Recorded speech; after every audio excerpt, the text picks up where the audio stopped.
"Oh no, I forgot my wallet," my friend always says, refusing to pay when they're with me. I was troubled by her behavior, but my husband came up with a plan. I decided to act on it and took her out. "I forgot to buy something," we said, and left the place. We then put our plan into action. Will it work? I wonder. I'm Addison, and I'm 34 years old. I currently work part-time. My husband, Johnny, earns a decent living. We live comfortably raising our 4-year-old son, Cliff. We used to live in an apartment but moved into a house after saving some money. That's when I met Susanna, a young mom in the neighborhood. She seems to be raising her husband's stepchild. I felt for Susanna and wanted to befriend her, but Susanna turned out to be quite a character. We had just moved in and didn't know her true nature, so we opened our hearts to Susanna easily. Today, after my son's gym class for kids, a regular activity held at the local gym to get kids moving, I decided to join in, hoping to fit into the new area quickly. It was a success, and I made friends with other local moms who invited me to lunch. The lunch was just sandwiches and coffee at a cafe near the gym. Then Susanna showed up as if she had sniffed us out. "Oh, Addison, what a coincidence. Are you here for a tea party?" she exclaimed loudly, rushing over. We all looked at Susanna with mixed feelings. Still, she joined us unbothered and ordered coffee. We had a bad feeling, but couldn't outright reject her, so we ended up having lunch with Susanna. As the lunch was wrapping up, we were about to split the bill. Then Susanna said, "I just happened to be here, so I don't need to pay, right?" We all exchanged looks, uttering, "What?" It was clear that Susanna's bad habit was kicking in. "Besides, you all ordered those dishes, not me. It's weird for me to pay," she insisted. We sighed at Susanna's logic. She always tries to find a reason to avoid paying. "But Susanna, you ate too, and you ordered coffee," I replied. "Then Addison, you can cover for me. I didn't plan to be here today and didn't bring any money. I just stumbled upon you guys," she said. We thought she shouldn't have joined if that was the case, though we didn't say it out loud. I refused, but Susanna insisted stubbornly. "I'll pay back later. Come on, Addison, you're older and we're neighbors. Let's be good neighbors." "So what? What's that supposed to mean?" I wanted to retort, but Susanna began her usual tantrums and stubbornly refused to pay. I didn't want this to drag on and trouble others, so I reluctantly agreed to her promise and paid for the both of us. I received sympathetic looks from those around us. Feeling awkward, I sighed yet again. This has been Susanna's behavior since I moved here. The next day I was at Susanna's house. I came to get the money back from yesterday. I visited her house to prevent her from claiming she didn't have her wallet. When I asked for the money, Susanna made a blatantly displeased face. "Really? Over just $10? Did you come all this way just for that? Addison, you're surprisingly petty," she said, clearly unwilling to pay. I had suspected this might happen. After all, Susanna had a history of not repaying me multiple times before. "You said that before and you never paid me back. You currently owe me over $100. "Please, enough is enough," I said a bit angrily. Susanna frowned even more, glaring at me like a petulant child, but I was determined not to give in today. Susanna's misdeeds were many. When I was driving to work, she would appear out of nowhere asking for a ride to the station. During shopping trips, she often avoided paying. When I confronted her, she would sulk like a child, acting as if I was the one in the wrong. "Johnny makes good money, right?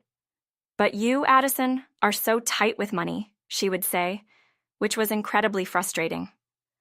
I could think of her as a sweet sister if only she was normal in conversations. As I stood there visibly annoyed, Susanna finally gave in, took out her wallet, and paid for yesterday's lunch. I accepted it, relieved for the moment. However, a few days later, Susanna held a grudge and said, "Hey, can you take me shopping? I want to go to this wholesale store that opened a bit far away. What do you say we go the day after tomorrow?" She went on with her plan, so I made up an excuse to decline. Then Susanna suddenly turned to Cliff, who was playing nearby, and asked in a sweet voice, "Hey, can I come shopping with you?" "Sure," Cliff replied. Seeing this, Susanna looked triumphantly at me. "Cliff is so kind, unlike you, Addison. It's terrible you won't even go shopping with me," she said. Faced with her victim-like plea, I couldn't help feeling irritated. Then Johnny came by. Thinking she could win him over, Susanna greeted him cheerfully and started talking about the shopping trip. I usually confide in Johnny about Susanna's selfishness, so I hoped he wouldn't be fooled and would refuse. But sure, why not? Johnny easily agreed. I was stunned by his response, and, feeling awkward to oppose alone, I reluctantly agreed. Pleased, Susanna happily left. After she was gone, I glared at Johnny. "Don't look at me like that," he said. "But it's Susanna. She'll surely forget her wallet and make us pay, like usual," I retorted. Johnny seemed unfazed, even though I thought he understood my concern. Feeling dissatisfied, I was about to complain more when Johnny said with a laugh, "I have a good idea." Curious, I listened to his plan and decided to go along with it. On the day of the shopping trip, Susanna hurried into the car before us. "Did you forget anything? Like your wallet?" she asked. "You too," I replied briefly, telling Johnny to start the car. We had left Cliff with my parents, and for some reason, Susanna's son was also left with them. I'm not going to comment on that. Soon we arrived at the wholesale store. Being new, it was super crowded. After about an hour of searching, we finally found a parking spot and entered the store, which was even more crowded inside. I kept our plan in mind. However, the plan wouldn't be necessary if Susanna actually paid for herself. "Look at this. Being a new store, they have so many kinds of food," Susanna exclaimed, filling her cart with large bags. "Don't mix your stuff with mine. Use your own cart," I advised. "We'll sort it out later," she dismissed. Despite my advice, my cart kept filling up with items. I regretted bringing a cart as I only wanted 2 or 3 things. She's not even looking at the prices. Guess she never intends to pay for herself, I thought. Unaware of our complaints, Susanna continued to scrutinize the products. Her audacity knew no bounds, and when it was time to pay, Susanna's bad habits started again. Uh-oh, that's true, I thought. Johnny and I exchanged worried glances. Susanna was rummaging through her purse, tilting her head as if waiting for us to ask what was wrong. When we didn't immediately respond, she couldn't contain herself any longer and loudly proclaimed, "Oops, I forgot my wallet." Johnny and I decided to put our plan into action. "Oh, I forgot to buy something," Johnny exclaimed while we were in line. I went along with him, saying, "Oh, that's right," agreeing with him. Susanna, who had been searching her purse, turned to us. "Could you go grab it?" "Oh, but you might not know where it is," she said. "I remember where it is." "Susanna, can you watch the cart while we go back?" I said, pushing the cart towards her. Susanna reflexively took it. "Huh?" she asked. "We'll be back before our turn comes." "You sure? I don't have my wallet, remember?" Susanna said, reluctantly agreeing to keep waiting in line. Johnny and I shared a knowing smile, making sure Susanna didn't see. Then we hid behind shelves and people, keeping an eye on Susanna. It seemed our plan was working. How long will she wait? Given the amount of things she has in the cart, she won't be able to say she doesn't need them when her turn comes. We chuckled mischievously to each other. Susanna always relied on my wallet. There were times when she made up an excuse and left early if I said I wouldn't pay. Remembering this, Johnny suggested we do the same to her. However, we agreed that if Susanna showed any intention of paying, we would let it go this time. But as expected, as soon as she got in line, she announced she had forgotten her wallet, probably hoping we would pay for her. I could easily guess this would happen, especially since she seemed to hold a grudge over the money from the last lunch. Sensing that we weren't coming back, Susanna began to look around anxiously. She stayed in line, probably thinking of what to do if we returned. Seeing the line move forward, Johnny and I decided to proceed with the next phase of our plan. "Sorry, Susanna. My mom just called with an urgent errand. You know she's watching her kids and she can't leave the house right now, so we have to head back home." I called Susanna and told her this. Susanna's voice showed her shock and panic. Wait. What about payment? I forgot my wallet too. Hurry back and pay before you go." "We're in an age where you can pay with your phone, right? Figure something out. Besides, most of that shopping is yours. If you don't want to pay for our few items, just take them out of the cart. It should be quick since we only had 2 or 3 things." Susanna's voice grew more irritated. "I don't have any way to pay. Come back now or at least leave Johnny here." Johnny, grabbing my phone, spoke in an exasperated tone. I have to help with the heavy lifting. Sorry, but you'll have to take a cab back. It's urgent. Or maybe get your husband Phil to pick you up. Susanna was at a loss for words. We knew Susanna was wary of Phil, having heard from other local mom friends who had been victims of her antics that Phil had once scolded her sharply. Still, she hadn't learned and continued her schemes behind Phil's back. That's the situation. If you're not sure how to use your phone to pay, ask the staff. They should be able to explain it since that register accepts it, I said. Susanna clenched her teeth. Did you set me up? Of course not. Isn't it normal to pay for your own things? Why would I set you up? Susanna fell silent, visibly frustrated. We ended the call with her and drove off, imagining Susanna causing a scene at the register, and shared a laugh. The next day, Susanna showed up at my house, clearly angry about yesterday. I reluctantly appeared at the entrance after repeated doorbell rings. There stood Susanna, her face red with anger. That was awful to leave me there. I want compensation, she demanded. I raised an eyebrow at her demand. Then she started ranting about the previous day. I panicked so much. You need to pay me double what you owe. Did you pay for our items too? I asked. Of course not. Why would I pay for your things? Susanna was furious, but seemed unaware of the absurdity of her words.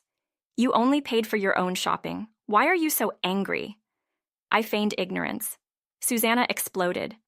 I was deeply hurt being left behind. That's emotional distress. You should pay for the shopping, the taxi, and the damages. After all, you invited me to shop. I frowned at her unreasonable words, especially since she twisted the story to make it look like we invited her. Feeling ridiculous for even engaging in this conversation, I was astounded by her audacity.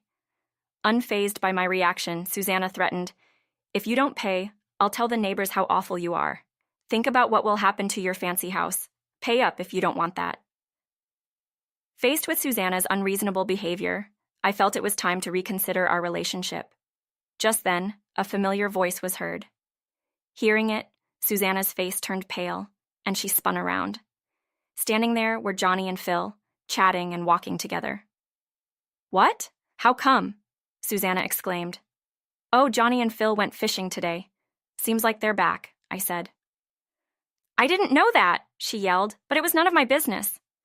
Phil, hearing the commotion at the entrance, looked puzzled. What's going on? Oh, about yesterday, I began, when Johnny responded with, Oh, as he glared at Susanna with a look of understanding. Phil, sensing something was off, asked, What happened? Johnny explained about going to the wholesale store with Susanna and having to leave early for an urgent matter.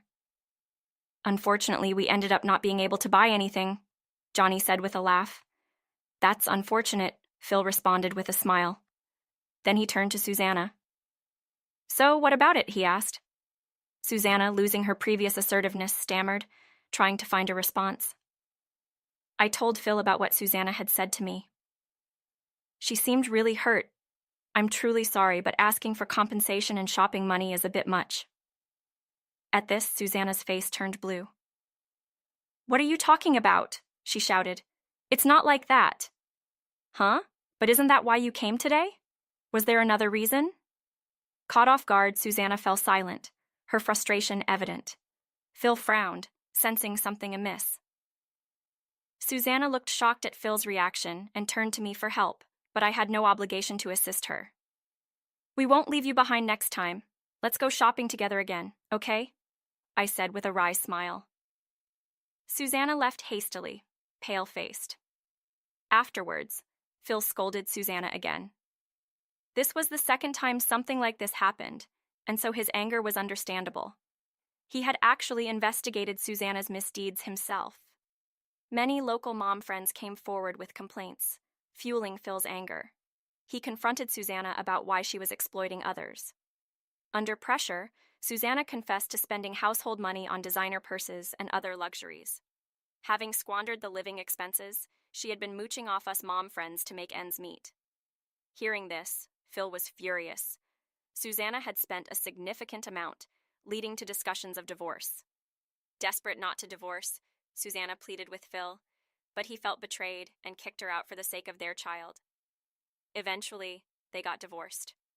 Susanna returned to her family's home to help with farming. With the troublesome mom friend gone, the neighborhood is now very peaceful.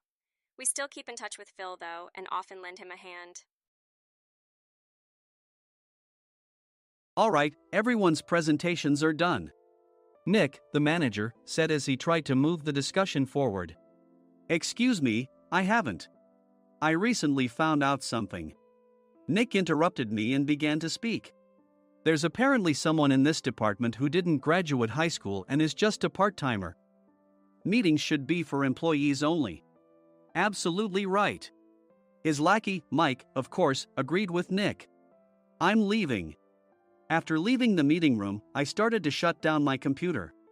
I noticed that an email had arrived, not in my personal inbox, but in the company's shared email. Thinking, there's no point in speaking up, no one will listen, I went home quietly. The next day, I heard a commotion from Nick's desk. He was staring at his computer screen, his face pale. Nick! Is something wrong? Mike looked at the screen with him. And he turned even paler than Nick. Why is he so angry? Knowing the reason for Mike's distress, I thought to myself, serves them right. My name is Adam. My mother passed away when I was in the 9th grade, and I was raised by my father. Well, you could hardly call it being raised. After my mother passed, my father changed. He drowned his sorrows in alcohol, and though he still went to work, he squandered our living expenses on horse racing. Because of that, I had to start working part-time as soon as I entered high school.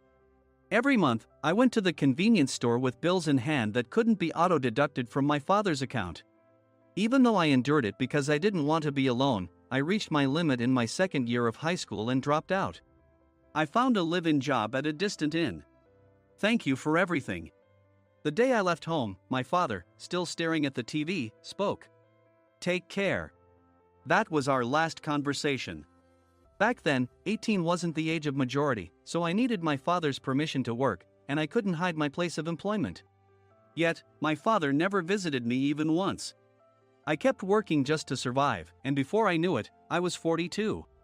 Years of hard work paid off, and I was transferred to the headquarters. I was thrilled to be recognized by the company, as I thought I'd be working in the field until retirement due to my lack of formal education. Listen up. Our work can change the future of our employees. Don't drag us down. On my first day after the transfer, Nick, dressed in an expensive suit, spoke sternly. There was a reason for this. Our inn was located in a prominent tourist destination, known so well that everyone in the state could sing its commercial jingle. At its peak, we had 5 locations within the state. But that was long ago. Due to financial difficulties and aging facilities, only the place where I had worked for many years and the original establishment remained. I was prepared to lose my job anytime, but now there was a glimmer of hope. With the rise of social media, the tourist area where the inn was located started gaining attention again.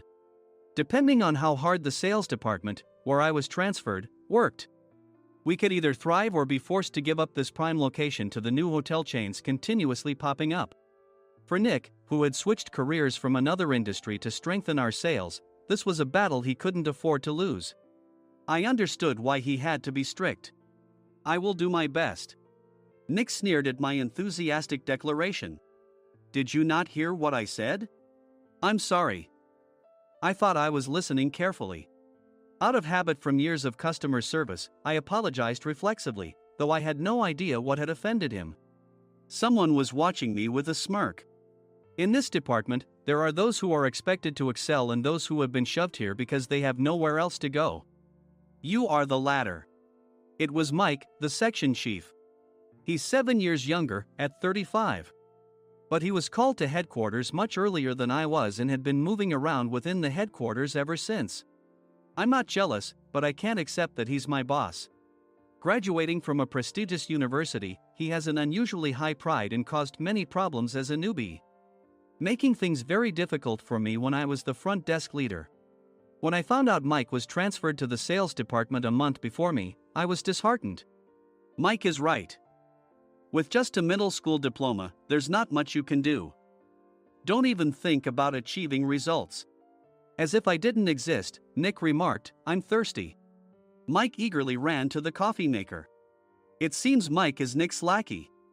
I regretted being happy about my transfer to headquarters, wishing I had stayed on site forever. Send a direct mail to every company on this list by the end of the day. Nick only assigned me tasks that even a new graduate could handle. What? There are over 1,000 companies. You want me to send to all of them by today? Yes, if you and your fellow misfits split the work, even those with nowhere else to go should finish by today. I glanced at the employees typing away expressionlessly. They were worn out from customer service, only thinking about leaving on time, or were women reassigned after having children. With zero motivation for work. Even Sam, a new graduate from the same university as Mike, who was supposed to be among the expected achievers, had no enthusiasm for the job. Having joined the company wanting to do customer service. I don't care what they say, I plan to quit anytime, he said.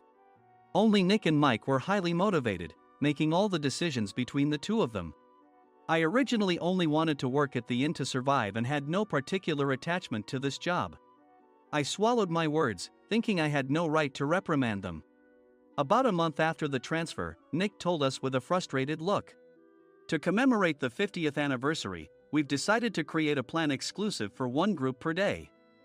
Originally, Mike and I were supposed to come up with it, but our president, Mr. Thompson, insists on hearing everyone's opinions. So, you all get a chance. As Nick explained, Mike began handing out prints. Make sure not to embarrass Nick. If your ideas are half-baked, you'll have to redo them. It seemed that they had printed his handwritten notes by Mr. Thompson, which included several questions and a section for free responses. It made sense why Nick had to seek our input, given that all responses had to be submitted to Mr. Thompson. We were given a week to think about it, and a meeting was scheduled to compile our ideas. My plan is to let guests enjoy both the old and modern America. Nick began the presentations. Guests would watch a master confectioner at a nearby traditional sweet shop make sweets in front of them. The welcome drink would be premium tea in a bottle. Nick's plan was certainly attractive.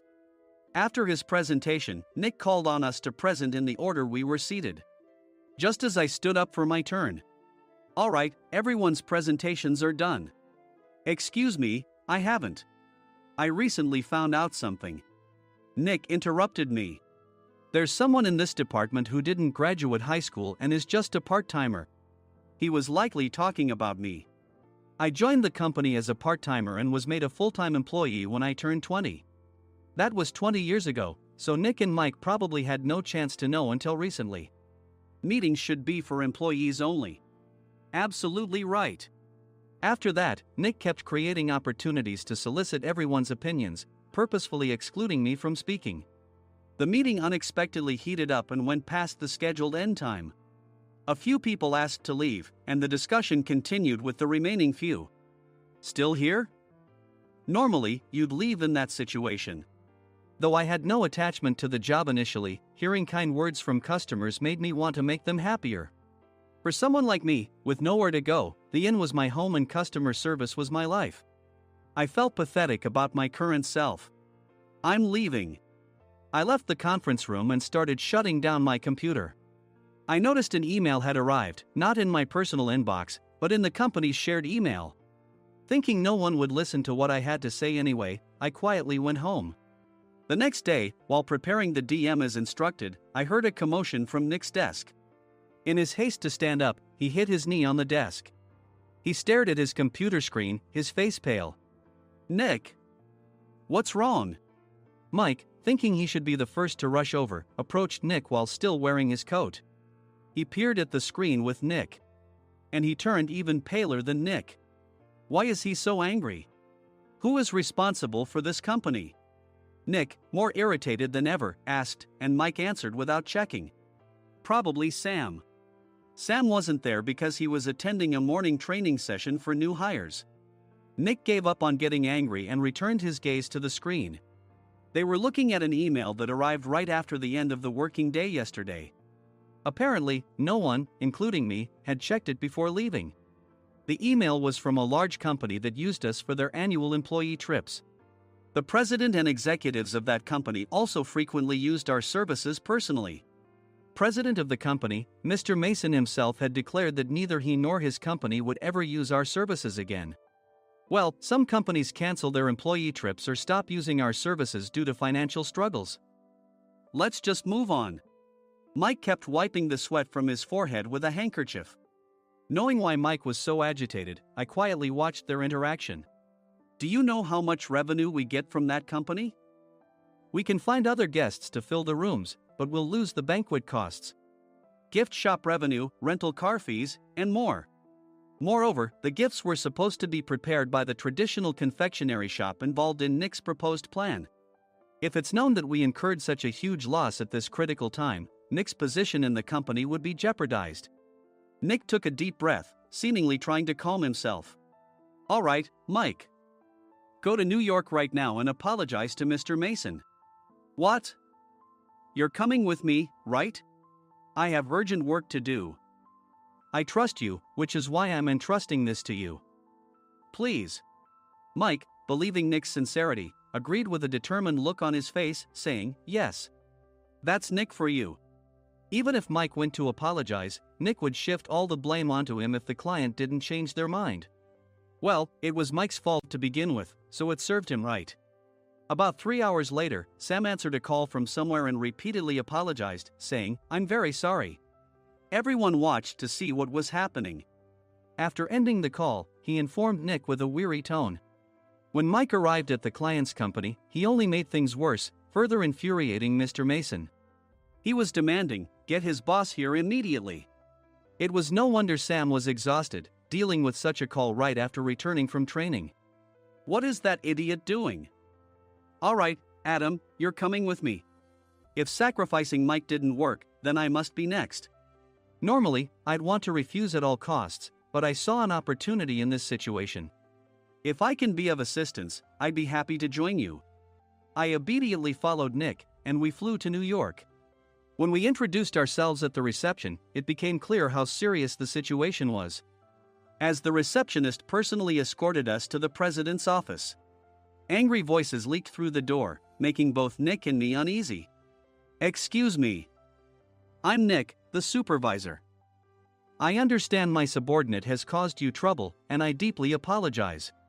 Nick, with his experience in the corporate world, knew enough to offer an apology before excuses. However, his customer service skills left much to be desired. I sighed as I saw Mike trembling like a small dog in the corner of the room. What kind of training are you giving your subordinates? Mr. Mason glared at Nick with a red face. The intensity of his gaze made even Nick take a step back. Regrettably, I joined this company only 2 years ago and was unaware of Mike's issues. I should have identified his shortcomings sooner. Indeed. I should have realized sooner. No sensible person would come to apologize and then give a lengthy presentation on the drawbacks of not using their in. Nick froze, his mouth slightly open. Suspecting the worst, I picked up the documents that had fallen to the floor. It seemed Mike hastily prepared these documents on the plane, listing the disadvantages. Disadvantage 1: if you change the venue for the company trip, employees might suspect it's for cost-cutting reasons, leading to a negative impression. Reading it aloud half-jokingly, Nick snatched the papers from my hand and checked the contents with a furious expression. Among the stack of documents was a receipt from a nearby convenience store's copy machine. I felt a pang of dread, hoping he hadn't shown the receipt as well. What do you think he said when I asked what kind of nerve he had to do this? I'm very sorry. Faced with the dire situation, Nick must have thought there was nothing left to do but apologize. In a voice smaller than I'd ever heard from him, he uttered words of apology. He said, I'm a Harvard graduate. I don't believe I said anything wrong. Mike! What have you done? Forgetting his plan to pin the blame on Mike, Nick yelled loudly, even in front of Mr. Mason. I didn't do anything wrong. You're still saying that? Look at him. Mike pointed at me with a shaking hand. I was assigned to headquarters in my 20s and now I'm a section chief. This guy only made it to headquarters at 42. Everything I've done proves I was right. So why are we losing the contract? Having said his piece, Mike collapsed to the floor. Of course. You were sent there because you had nowhere else to go. Mike never expected to hear such words from someone he looked down upon. He lunged at me, and Nick hurriedly stepped in to stop him. Mr. Thompson told me Mike is a quick thinker and to take good care of him. There's no way he was pushed aside. Don't make things worse here. He didn't say quick thinker, he said only quick-witted, didn't he? I don't remember that part. I recalled the many troubles Mike caused when he was a newbie. When Mike was on the front line, his pride was so high that he never apologized to customers. Customer service, especially in our job, doesn't work alone. It brings both good and bad situations. If the front staff or housekeepers made mistakes, or the cleaning company didn't properly clean a room, one had to apologize to the customers regardless of personal fault. Mike, in such situations, would never apologize, insisting he wasn't at fault. This often angered customers, and as the front desk leader, I frequently had to apologize on his behalf. He caused complaints and disrupted operations, which is why he was quickly moved to headquarters. In departments where he didn't interact directly with customers, his quick thinking was beneficial and things went well. But it seemed his flaws were starting to show. Corporate reservations are supposed to be entered into the system by the sales representative. But a quick check yesterday revealed that more than 10 items were missing from the client's reservation. The handover document clearly stated what needed to be prepared. Why didn't you enter it into the system? Why do we have to give them special treatment? Filling rooms near the banquet hall, setting up all the food in advance. Specifying the brand of wine, they're too demanding. No wonder he always angered customers, I thought, feeling a headache coming on. Grouping them in rooms near the banquet hall is for our benefit too. It makes it easier for the staff to set up beds and serve breakfast since everyone's schedule is synchronized. As for the other requests, Mr. Mason suggested them to lighten our load. I didn't know that. Nick finally seemed to realize that Mike was the one who had angered the client. What did you say to them? I just told them we wouldn't give them special treatment anymore. We shouldn't waste effort on things that don't bring in money. I was utterly exasperated at his lack of understanding of customer service. Of course, we shouldn't comply with unreasonable demands. But carrying over successful practices from past stays makes customers feel remembered and enhances their experience. Good memories encourage repeat visits. That's part of our job. I looked down at Mike, who was sitting on the floor. In our job, nothing is a waste. Mr. Thompson likely moved you to the sales department, hoping you'd finally understand this. How do you think he feels now that you've failed to meet his expectations? Mike, tears in his eyes, fled the president's office. I was amazed he still hadn't apologized. You have it tough, Adam. It's okay, we're all employees of the same company. I deeply apologize for this disrespectful incident. Especially after all the care you've shown us. If it weren't for you, Adam, I really would have stopped staying here. When I heard you were moving to the sales department, I was willing to reconsider if you handled it. Seeing us talk so amicably, Nick's face contorted. Do you two know each other? Adam's service is excellent. I always requested him specifically. Normally, we don't accept specific staff requests, but we made an exception for Mr. Mason, adjusting my shifts accordingly. He had personally stayed at our hotel just before my transfer, and during casual conversation, I mentioned, I'm moving to the sales department soon. If I hadn't told him then, things could have been much worse. Please continue to take care of us. I look forward to it. On the return flight, Nick awkwardly offered me a can of beer. It's still working hours. Of course, I had no intention of forgiving him for a single beer. Nick might try to pin everything on Mike and avoid any consequences. While pondering this, a startling fact came to light. Nick, the tea bottles for the plan have arrived. I handed Nick a bottle labeled with our inn's name. They look good. What are you talking about? These are plastic bottles. I had assumed we would use the trendy, high-end bottling tea. But what arrived were ordinary plastic bottles of tea with customized labels. The only unique aspect was the label, which had the inn's name, making it look customized. Upon further investigation, I discovered that a substantial amount of money was set to be paid to the tea company. It was priced like bottling tea. Does this plastic bottle really cost $100 each? The tea inside is specially blended for us. The extra cost is for that. Wouldn't it be better to use another tea company? Or is there a specific reason we must use this one? As Nick continued to make excuses, I showed him a printed email. I informed the tea company's president, Mr. Mitchell, that we discovered irregular payments and he confessed. He said you two were high school classmates and planned to split the extra money. That idiot. Why did he confess? That's not important. You should worry about yourself, this could turn into a police matter. Opening the bottle cap, I suggested. How about calming down with this tea? It supposedly has a relaxing effect. Nick drank the tea frantically. In the following days, decisions were made about their fates. Mike was reassigned to the General Affairs Department, with no chance of transfer or promotion, as per Mr. Thompson's orders. As for Nick, since the payment to the tea company hadn't yet been made, he narrowly avoided legal trouble.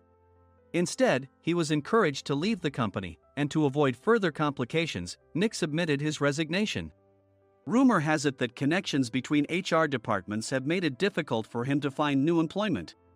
Even though it was good to have those two gone, something unexpected happened in the sales department. Everyone became motivated and united in refining the 50th anniversary plan. In the end, my plan was adopted. We collaborated with the Tourist Information Center to provide personalized guides. The plan, tailored to the number of guests, was truly special for the 50th anniversary. Hey, is Adam's family coming to stay? I immediately booked that special plan for my family. Sam noticed it on the reservation list and quickly picked up on it. Yes, I'm inviting my father. That's great. I might invite my parents too. I lacked the courage to face my father just as Adam. But here, with the confidence Mr. Mason praised, I felt ready. The 50th anniversary plan was a perfect opportunity to reconnect with my father. I hoped to bring back the days when we could laugh together as we once did.